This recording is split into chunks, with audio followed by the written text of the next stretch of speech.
आचार्य शंकर जब अपने अद्वैत ज्ञान से परिपूर्ण होकर के आगे की साधना के लिए वे काशी में आए, तो काशी में साक्षात भगवान विश्वनाथ ने उनकी परीक्षा लेनी चाहिए और उन्होंने इस बात को देखा कि प्रातःकाल जब ब्रह्म मुहूर्त में आदि शंकर गंगा स्नान के लिए जा रहे होते हैं, तो वह सबसे अछूत कही जाने वाली एक सामान्य व्यक्ति के रूप में वह उनके मार्ग के सामने खड़े हो जाते हैं। तो स्वाभाविक रूप से आदि शंकर के मुंह से निकलता है, हटो, मेरे मार्ग से हटो।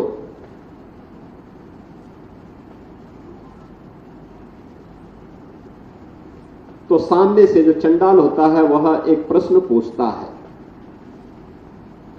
कि आप तो अपने आप को अद्वैत ज्ञान के मर्मज्ञ मानते हैं, आप किसको हटाना चाहते हैं? आपका ज्ञान क्या इस भौतिक काया को देख रही है, इस भौतिक काया के अंदर बसे हुए ब्रह्म को देख रही है? अगर ब्रह्म सत्य है तो जो ब्रह्म आपके अंदर है वही मेरे अंदर भी है, और इस ब्रह्म सत्य को जान करके अगर आप इस ब्रह्म को ठुकरा रहे हैं तो इसका मतलब आपका ये ज्ञान सत्य नहीं है। तो उन्होंने, वही भौचक थे, एक चंडाल के मुंह से इस प्रकार की बात। उन्होंने कहा कि आप कौन हैं, मैं जानना चाहता हूं। उन्होंने कहा कि जिस ज्ञान व्यापी की साधना के लिए, दुर्भाग्य से वो ज्ञान व्यापी आज लोग उसको दूसरे शब्दों में मस्जिद कहते हैं, लेकिन वो ज्ञान व्यापी साक्षात विश्वनाथ ही है। जिस ज्ञान व्यापी की उपासना के लिए आप केरल से चल करके यहां आए हैं, मैं उसका साक्षात स्वरूप विश्वनाथ हूं।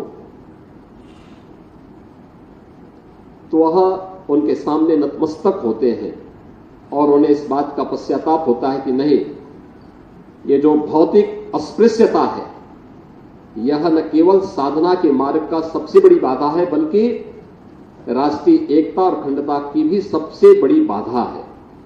और इस बड़ी बाधा को अगर हमारे समाज ने समझा होता तो देश कभी गुलाम नहीं होता।